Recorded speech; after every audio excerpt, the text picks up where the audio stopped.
Ancuței de Mihail Sadoveanu. Balaurul. Frații mei, a început cu mare putere comisul Ioniță și s-a ridicat în picioare cât era de înalt și de uscat. Adevăr, mărturisesc în fața lui Dumnezeu că istorisirea cuvioșiei sale părintelui German mi-a zburlit părul sub cușmă, iar eu vreau să vă spun ceva cu mult mai minunat și mai înfricoșat. Să ascultăm povestirea comisului, a strigat cu glasul repezit Moș Leonte Zodierul. Să ascultăm povestirea cinstitului comis. Să vedem dacă avem pe lângă noi ce ne trebuie și să ascultăm. Chiar tare voiam să te rog, comis Ioniță, să nu-ți uiți datoria și cuvântul. Noi, aici, de când țin eu minte, încă de pe vremea Ancuței celei de demult, am luat obiceiul să întemeiem sfaturi și să ne îndeletnicim cuvinte în țara de jos. Gustând băutură bună, ascultăm întâmplări care au fost. Socot eu, cinstite comise Ioniță, că nu se mai găsește alhan ca acesta cât ai umblat drumurile pământului. Așa ziduri ca de cetate, așa zăbrele, așa picniță, așa vin, în alt loc nu se poate. Nici așa dulceață, așa voie bună și asemenea ochi negri. Eu parcă tot subii asta până ce mi-a venit vremea să mă duc la limanul cel fără de vifor. Nu trebuie să-ți încrunzi sprincenele, jupâneasa Ancuță, căci eu am fost prieten mamei tale. I-am căutat și ei în cartea de zodii, cum ți-am căutat și dumitale. Foarte bine și foarte adevărat i-am spus și socot că nici dumneata n-ai rămas nemulțumită. Ba, am fost mulțumită, răspunse Hangița râzând. Se înțelege că astfel nu se poate, jupâneasa Ancuță, căci eu un traj ca asta de la șold am carte veche într-un care se spune tot adevărul. Când m-ai întrebat, ți-am spus toate după rânduială, mai ales că porți după dumneata miros de busuioc și faci pe bătrân să dorească anii tinereții. Asta e foarte adevărat, întări Răzdeșul de la Drăgănești, însă asta o puteam spune și eu, fără carte de zodii. Se poate, comise Ioniță, și te poftesc, nu-ți uita cuvântul. Cum am spus, asemenea povești numai la un asemenea han se pot auzi. Deci am ascultat pe părintele German, care iar s-a învălit întristarea sa și tace. Ci eu nu știu, comise Ioniță, dacă ai să poți a ne arăta ceva mai înfricoșat. Vă spun drept că numai odată, de când sunt, mi-am mai simțit așa inima ca potârnichea în cângile șoimului. Hangița a întors spre bătrân ochii ei aprigi cu un glas pripit. Când ai văzut întâi balaurul, Moș Leonte? Da, încuviță bătrânul, când am văzut întâi balaurul. Toți ne-am întors pe dată către zodier și s-a ridicat și părintele German din barba sa. Ce vorbești de balaur, frate?" a întrebat cu tulburare comisul Ioniță și s-a așezat la locul lui. Care balaur?" Și ne privea înfricoșat și nedumerit, parcă atunci căzuse între noi. Când am văzut întâi balaurul, grăi cu liniște Moș Leonte, eram așa flăcău, trecut de 20 de ani, și părintele meu mă învăța meșteșugul lui că și el a fost zodier și vraci care nu se mai afla pe lume. Și pe după Sfânt Ilie, stând cu el la târlă, pe dealul Bolândarilor, îmi arăta ziua buruienile și rădăcinile pământului, iar noaptea stelele cerului. Atunci am văzut întâi balaurul. Răzeșul de la Drăgănești suflă prelung și aruncă o privire ca de dușman spre Moș Leonte. Asemenea dihanie mie încă nu mi s-a arătat, mărturisi el și glasul parcă era slăbit și fără curaj. Spune repede, Moș Leonte, căci avem vreme destulă. Mult n-am de spus, se apără zodierul, fără decât numai ce-am văzut. Cu voia comisului Ioniță am să vă povestesc și mare dorință am să ascult pe urmă istorisirea dumisale. Moș Leonte își potrivi cu coatele chimirul, își pipăi tașca și se uită în jurul ca să se încredințeze că oala cu vin îi la îndemână. Era un țăran de la noi, de pe la Moldova, ras și cu mustața albă, plin la obraz, voinic și o leacă de pântece, și când grăia și râdea, îi se vedeau măselele ca niște bucăți de criță. Cât am moara asta, strigă el când avea chef. Nu mă tem de cea cu dinții lungi. Începu a vorbi cam repezit, cum era obiceiul. Apoi, cum ți-aș spune eu mai degrabă, asemenea întâmplare cinstite comise, cuvântă el, trăia la noi, la Tupilați, pe vremea aceea, un boier mare și fudul. Îl chema Năstasă Bolomir. Era înalt și încruntat și avea în piept o barbă mare cât o coadă de păun. Acu se însurase el de 2 ori, cu toată rânduiala, și luase întâia oară o fată de boier de la Bârlad. Și aceea, mult, n-a putut suferi mâinile și asprimile lui și s-a întors bolnavă și plângând la părinții lui. Iar de-al doilea s-a însoțit cu văduva unui grec, Negru Punte.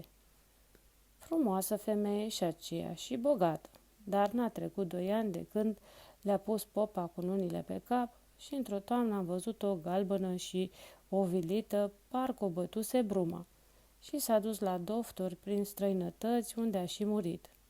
A rămas boierul nostru singur o vreme și îi se duse în numele că-i mor nevestele. Erau muieri în sat, frumoase, dar proaste, care stupeau după dânsul când îl zăreau ca după dracu. Tata chiar spusese râzând că de acum cu conul Năstase Bolomir moare văduvoi, dar nu-i pasă, căci are curtea plină de țigăni tinere. Așa, trecând o vreme, numai ce aude că boierul se însoară iarăși. Cum se poate, cu vreo văduvă de cele de Abanos, cu vreo neaghină de cele de la Muscal, care umblă cu ciubote de iuft și cu nagaică, numai așa femeile ar putea fi potriva lui. Chiar acolo, ce vedem noi? S-a dus la ea și s-a cununat chiar la Sfânta Mitropolie și a adus la Tupilați în droșcă cu 4 cai o copilă de cam de 17 ani. Când s-a dat jos la scara curții, de-abia ajungea cu fruntea la barba lui. Și era bălaie și râdea, parcă era soarele, iar babele de la poartă și de lângă odăile slugilor au prins a o căina și a o plânge, căci așa de puțintică și de frumoasă și are sorăpuie și pe asta bărbosul. Iar Bolomir a luat așa frumușel de 2 degete de la mâna stângă, că o purta ca pe un odor de mare preț pe treptele de piatră așternute cu covor. Dar n-a apucat a o duce până sus, că numai s-a întors către dânsul râzând, a clătinat din cap și parcă a vrut să-l împungă cu niște cornițe, s-a desprins de el și a fugit singură înainte. Era și tătuca de față și a scuturat pletele și nu i-a plăcut o treabă ca asta. Așteptăm noi o vreme, după vorba babelor, vedem că cucoana Irinuța nu-și pleacă fruntea. Bai ieșiră 2 ruje în obraj și râdea întotdeauna arătând niște dinți mititei ca de șoricel. Dar erau pe semne dinți ascuțiși, căci pe boierul nostru cel mare îl vedeam mai scăzut și mai tăcut. Avea coana Irinuța gust să se plimbe până la Roman, ori să se repeadă până la Ieși. Apoi numai un deget mișca și o vorbă încâna și conul Năstasă își pleca barba și îi făcea pe voie. Acu, nevasta grămăticului și cu cămărășița aflaseră nu știu de unde că drăcușorul boierului nu-i nici bogată și nu-i nici din cine știe ce neam. Un fel de fata unei nepoate de-a părintelui mitropolit. Așa zâmbeau ele și făceau cu ochiul vorbind despre asta, cum îi treaba muierilor, că eu, ca un flăcău prost ce eram, nu înțelegeam nimica. Într-o vară mă aflam la târlă, precum am spus, și de Sânt Ilie venise la oi și tata, și stăteam într-o colibă de frunzari, aproape de malul Moldovei, mai la o parte de ciobani. Și de acolo, de la noi, se zăreau gârlele și scruntarele și hanul acesta. La spate, departe, erau pădurile și munții până unde se vede ca o negură. Ce se mai întâmplase în sat, la curte, nu știam și nici nu mă îngrijeam eu de asta. Ea, ca într-un rând, la amiază fiind singur și priveghind ceaunul pus în cușbă deasupra focului, aud tropot de cal și văd cu frică pe conul Năstase Bolomir oprindu-se și descălecând la coliba noastră în singurătate. Noroc bun, băiete, zice, tu ești feciorul lui Efrim Zodierul. Săru mâna dreapta cu coane. Eu sunt. Unde-i tată tău? Tătuca, zic, îi l-a făcut fân, nu departe de aici, pe coastă. Trebuie să vie la mâncare. Dă o fugă și îl cheamă, să vie numai decât în clipeala asta. Eu stăteam în cumpănă, dar boierul s-a uitat așa de urât la mine și a întins mâna după harapnicul de la o bâlc, încât am și apucat-o pe coastă cu capul gol. L-am întâlnit în drum pe tătuca, venea la mâncare. Când a auzit că îl cheamă așa de apric boierul, a făcut și-a clătinat din cap, dar nu mi-a spus nicio vorbă. Când am ajuns la colifă, am găsit pe Bolomir tot lângă cal, sprijinit cu un cot în șaș și cu barba în piept. Eu m-am dat în dosul frunzarului, tătuca a pășit cu îndrăzneală înainte. Ce cauți aici, bre, Ifrime?" grăiește boierul cu supărare. Eu umblu după tine în sat și tu să lăjluiești în pustie?" Săru mâna luminate, stăpâne," răspunse tata. Am venit la nevoile mele. Dar dacă mi-ai fi trimis măria ta un cuvânt, aș fi lăsat tot și m-aș fi înfățișat la curte." Știu, grăiește boierul tot supărat, dar eu n-am când aștepta. Ascultă, Ifrime, nimeni nu știe și poate nici tu nu știi ce amărăciune mare apasă sufletul meu. Supărarea e de la Dumnezeu, stăpâne, și trece. Nu trece, vorbești ca proștii, pentru că nu știi. Ba știu, măria ta, că supărările de dragoste sunt mai rele, dar trec și acestea. Boierul s-a uitat la el încruntat. Ce știi tu, brei, Ifrime? Măria ta, zice tata, eu știu multe, că așa-i darul meu. Eu citesc nu numai în zodii, ci și pe obrazul omului. Atunci știi tu, bre, Ifrime, că în casa mea a intrat un demon și că nu mai pot avea liniște? Știu, luminate stăpâne, știi tu că mă chinuiește ca pe Domnul nostru Iisus Hristos și ca un om însetat pe care îl pedepsești legându-l de colacul fântânii? Așa este, stăpâne, precum spui. Ascultă, omule, n-am putut face nimica nici cu mânia, nici cu rugămintea și numai puțin lucru mi-a supus toată ființa mea ca un rob, iar acum, chiar în dimineața asta, crâșmărița mi-a adus rușinoasa veste, că drumurile soției mele sunt pentru ocara mea și obrazul cu conașului cel mai mare al lui Vuza, vornicul. Este unul Alexandrel Vuza, care l-ai văzut. În vara asta a intrat în casa mea de 2 ori sub cuvânt că are de vânzare niște cai albi din țara moscălească. El însă venea pentru altceva și eu n-am înțeles. Acum am hotărât eu în inima mea ce să fac. Am venit însă și pe la tine ca să nu greșesc cumva. Tu ești un om care poți cunoaște adevărul și vreau să mi-l cetești și mie. Boierul nostru era așa de tulburat și de rătăcit cum am văzut puțini oameni în viața mea. Își rodea barba și n-avea stâmpări, iar tătuca, fără întârziere, a intrat în colibă și a ieșit în clipa cu tașca aceasta pe care o vedeți în tașoldul meu. Și scoțând cartea, s-a așezat lângă foc pe scaunel, a ambalat degetul și a început a întoarce foile. Boierul aștepta în picioare lângă cal. Măria ta, în ce lună și în ce zi ai văzut lumina lumii?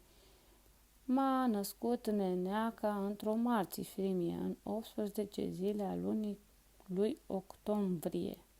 Atunci a cuvântat tătuca pe gânduri, se cuvine să deschidem la zodia Scorpiei, căutând și în alte locuri după rânduiala adevărată.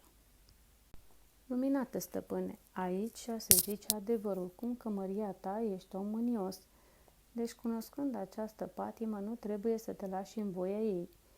Și aprins a citit tata din cuvintele zodiei cele ce se potriveau numai unui asemenea om năprasnic cum era boierul nostru și cugeta că poate va putea să-l domolească. Dar Bolomir își scutura barba cu mare nerăbdare. Spune-mi, Ifrime, ce scrie despre căsnicia mea? Tătuca s-a uitat cu luarea minte în carte și a spus astfel. Măria ta, casa anunții domniei tale este taurul.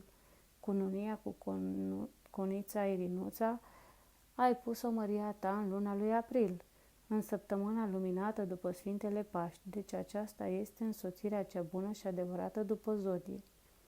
Iar aici, stăpâne, scrie astfel, casa împreunării nunții lui este taurul. Atunci va avea mare noroc cu muierea ta și mai spune aici, mai departe, măria ta, casa norocului lui este cumpăna, iar acel ceas va avea tulburare mare a mincinoaselor mărturii. Așadar, slăvite stăpâne, dacă sunt scrise aici aceste cuvinte, apoi atunci eu socot că vorbele auzite sunt netrebnice și trebuie să depărteze la inima măriei tale gândurile cererele. Boierul a stat puțin cugetând. Se poate, Ifrime, să fie cum spui tu? Slăvite stăpâne, așa este precum spun. Atunci de ce s-a dus la Roman cu unița Irinuța? A plecat ieri cu vorbă că vine azi. S-a dus, măria ta, căci așa a voit Dumnezeu, să nu se întâmple o cumpănă după vorbe mincinoase și mânie. Se poate, a mormăit boierul ceva mai domolit. Într-adevăr, astfel s-ar fi întâmplat faptă cumplită. Aferim, omule, am auzit vorbe adevărate din cartea ta și altădată. Deci dară să socoți tu că ce trebuie să fac. Să aștepți, măria ta, că ce are să fie bine. Cu acest cuvânt a plecat boierul de la coliba noastră, iar tătuca s-a uitat după el lung și zâmbind până nu l-a mai văzut. Apoi a lăsat cea unul în cușbă pe focul stâns și mi-a poruncit să pun calul la căruță. Cuibărindu-ne amândoi în iarbă, ne-am lăsat la vale, am trecut prin vad și am mânat numai o fugă până aici la Han.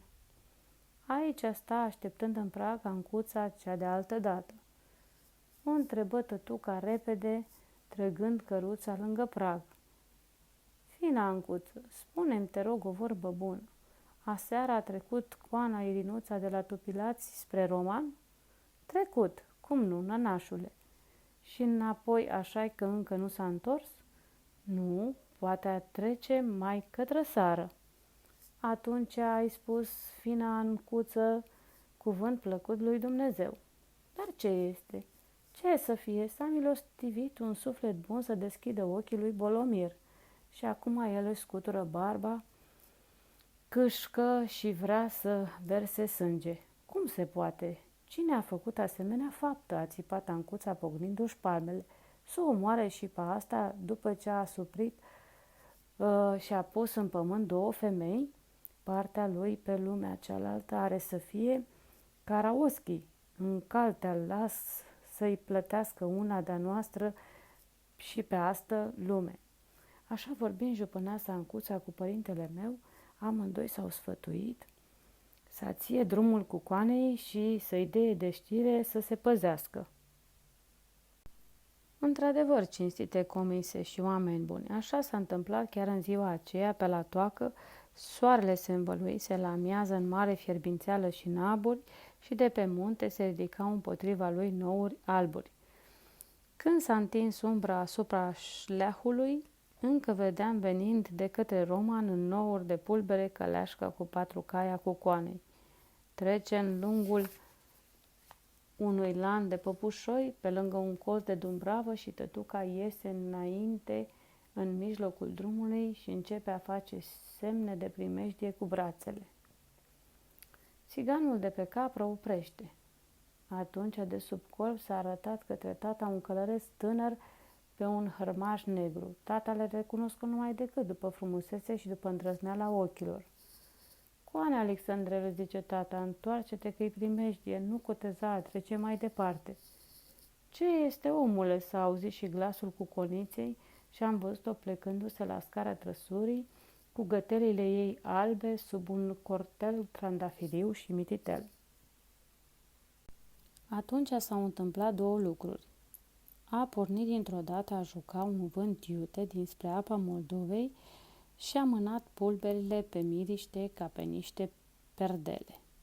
Și într-același timp am văzut dinspre cornul de Dumbravă năvălind boierul cu barba în două părți, cu slujitorii după el răgnind toți cu mare glas. Am rămas înlemniți și eu am simțit pe mine cămeșă de gheață. Alexandrel și-a oprit hărmașul în două picioare și a cercat a trage un pistol de la coburi. Cucoana Irinuța a slobozit un țipet și s-a ascuns sub cortel. Boierul cu slujitorii s-au năpustit, au înconjurat răsura, au prins pe tata, și-au dat jos din șa pe feciorul vornicului Vuza. Mișele, răcnea cu străznicie Bolomir către tata. Asta-i credința ta și ți este știința. Luați-l și legați-l și să-mi jupuiți din spinarea lui de o pereche de papuci, dar să nu cumva să-mi iasă pielea cu crestătură ori cu o spărtură, că vă spânzur. Și tu, hoțule, ești feciorul vornicului Vuza. Ești neam de boier. Am să vă arăt eu la amândoi și ție și jupânesei, cum știu eu să plătesc. Măi, se întoarse el către argați, apucați și desfundați căruța Solomanului și descălțați roatele de ciolane și după ce ați lăsat numai în pinteni, să-i legați pe amândoi și pe dânsa, că așa vreau să-i fac numai într-o goană la Ieși până în o gradă la Sfânta Mitropolie. Țiganii au și înșfăcat căruța și au prins să o fărâme și să o descalțe. Alți slujitori au apucat pe tătuca într-o hrăbnice. Unii au început a rupe straile de pe Alexandrel Vuza, iar spre Cucoana Irinuța s-au îndreptat pofnind de mânie și gâfâind însuși boierul cu biciul plumbuit în mâna stângă. Îi căzuse cușma din cap și vântul îi împrăștia și amesteca barba cu pletele. Atunci a răsărit de sub corteșelul ei cu conița sprintenă, subțire și mânioasă ca o viperă și l-a înfruntat cu un țipet și cu ochii plini de ură. Nu te apropia de mine, urâtule și blestematule. Zvârlise cortelul și deodată îi crescură în mâini gheare agere cu care și-a amenințat soțul. Mi s-a părut că văd în părul ei și cornițele cu care voise odată să-l împungă. În același timp, tatăl meu răgnea cu glas înalt sub cuțitul lui pârlea țiganul. Coană, Năstasă, are să te ajungă mânia lui Dumnezeu. Când a răgnit astfel sub cuțit, bătrânul s-a făcut o clipă tăcere. A scăpărat și a țâșnit cu sunet mare în munte. Și deodată am văzut cerul îmbrăcat cu boltă joasă de nouri și vântul venit de la asfințit cu o izbitură, închizând și detunând ușile hanului. Peste Moldova, dincolo de dealul Bolândarilor, cerul se mișca și se aplecă rotindu-se împotriva pământului și un muget peste fire și nemai auzit umplu văile venind dintr-acolo. Și toată lumea care se afla de față, întorcând ochii holbați, a văzut balaurul venind în vârtej sucit cu mare iuțeală. L-am văzut și eu și m-am cutremurat. Venea drept spre noi, cu coada subțire ca un sul negru pipăia pământul și trupul îi se înălța în văzduh, iar gura îi se deschidea ca o leoaică în nouri și mugind venea, cumpănindu-și coada, iar în răsuflările lui storbea și juca în slavă clăi de fân, acoperișuri de case și copaci dezrădăcinați, și de sub mugetul lui leapă de o revărsare de grindină și ape, parcă ar fi luat pe sus albia Moldovei și ar fi prăvălit-o asupra noastră. La vremea puterii lui, țiganii au căzut cu fețele la pământ. Ancuța s-a mistuit undeva într-o cotruță a hanului, eu m-am repezit la tata să-l dezleg și abia am avut vreme să mă tupilez lângă el sub căruța cu roatele fără ciolane. Droșca cu caii, învăluindu-se, a întors în loc și a apucat o încoană spre Roman, având și pe feciorul vornicului Vuza întrânsa, iar balaurul, alungând în partea cealaltă pe boier, l-a cuprins, l-a asucit și l-a izbit amestecându-i barba cu vârtejul, până ce l-a lepădat aproape mort într-o râpă mai încolo. Și cum s-a întâmplat asta, năvala de ape și piatra a stătut și numai mugetul fiarei a mai rămas stăpânind și am văzut cum se ducea către miază noapte ca un stâlp, pe urmă ca un fum, până ce încet, încet s-au alinat cu prinsurile. Apoi, dintre aceea, i s-a tras moartea lui Bolomir. Iar unii oameni au socotit că părintele meu ar fi chemat balaurul din sălajul lui, ca solomonar, cu minte, așa cum îi lăsa pe oameni să vorbească, însă el știa mai bine decât oricine de care porunca ascultase dihania furtunilor. Într-adevăr, de drăcușorul cel bălan nu s-a mai auzit nimic și nimeni nu l-a mai văzut niciodată.